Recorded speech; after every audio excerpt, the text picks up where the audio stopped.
He thought she was just another black woman he could intimidate, until she stepped into that courtroom and shattered his entire career.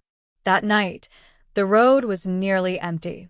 A few cars drifted past, their headlights reflecting off the slick pavement. Streetlights flickered above, casting long shadows over the quiet highway just outside Birmingham, Alabama. It was late, a little past 11, the kind of hour when most people were just trying to get home.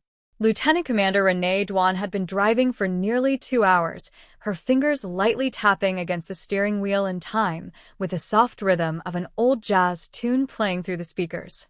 She wasn't in uniform, just a simple black sweater and jeans, her hair pulled back. She blended in, or so she thought. Then, in her rearview mirror, she saw the lights. Red and blue, flashing, gaining on her fast. Her stomach clenched, not from fear, but from exhaustion. She knew how these things played out. With a quiet sigh, she signaled, changed lanes, and carefully eased her car onto the shoulder. The engine idled as she put it in park, inhaled deeply, and kept both hands in clear view. She had spent enough time in the military to know the drill. Behind her, the white patrol car rolled to a stop. The officer inside took his time. When he finally stepped out, he moved like a man who expected obedience. Heavy boots scuffed against the asphalt, one hand resting on his belt, the other gripping a flashlight that flicked on as he approached. She turned her head slightly, watching him through the side mirror. His name caught the light, Briggs.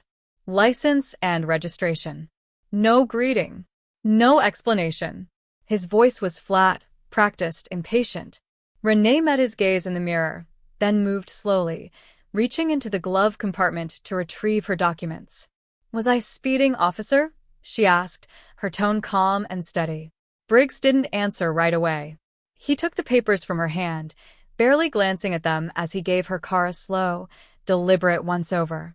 "Taillights out," he finally said. She frowned. "That didn't sound right."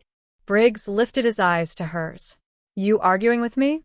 A moment of silence stretched between them.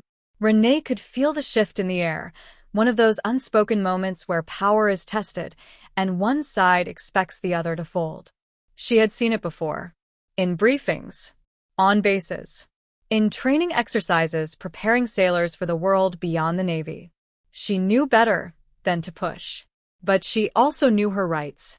"I'm just saying," she replied, keeping her voice even. "My taillights were checked just a few weeks ago. But if there's an issue, I'll get it fixed." Briggs cut her off before she could finish.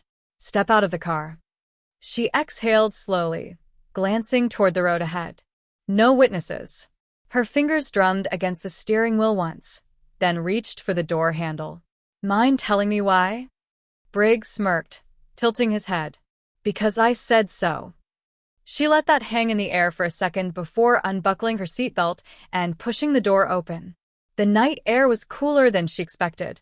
She stepped onto the pavement, keeping her posture relaxed yet firm. She wasn't looking for a fight, but she wasn't about to be bullied either. Briggs took a step back, scanning her, sizing her up, calculating how much he could get away with. "Turn around." Hands on the car. She hesitated. For what reason? Briggs stepped in closer, his smirk vanishing. "Are you resisting?" Renee held her ground. "No." "I'm asking a question." A flicker of something crossed his face. Annoyance? Amusement? Maybe both. Then, without warning, he reached for his radio. "We got a non-compliant driver here," he muttered into the speaker. Then louder. "Turn around." Her pulse picked up slightly, but her expression stayed neutral. "Officer, I need you to understand something," she said, her voice calm but firm. "I know exactly what I'm allowed to do. And I know exactly what you can't do."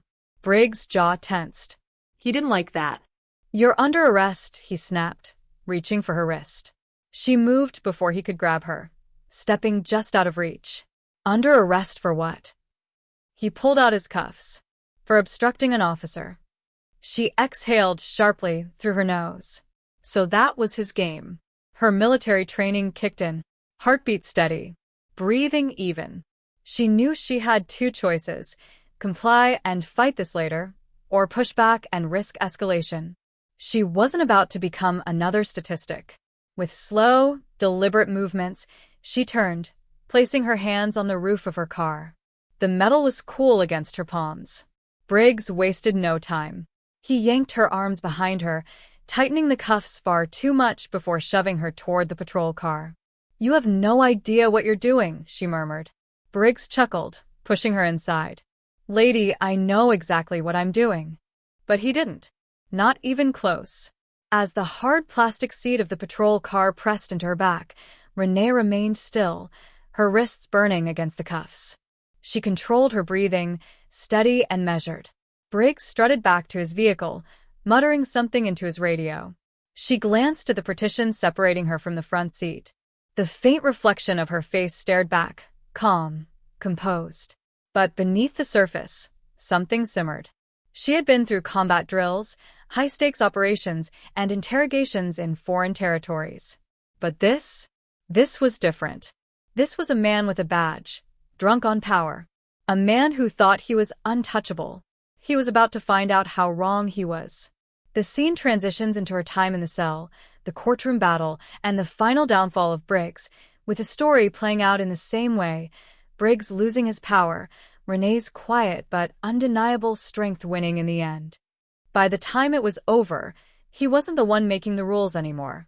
And Renee? She had never doubted for a second how this would end.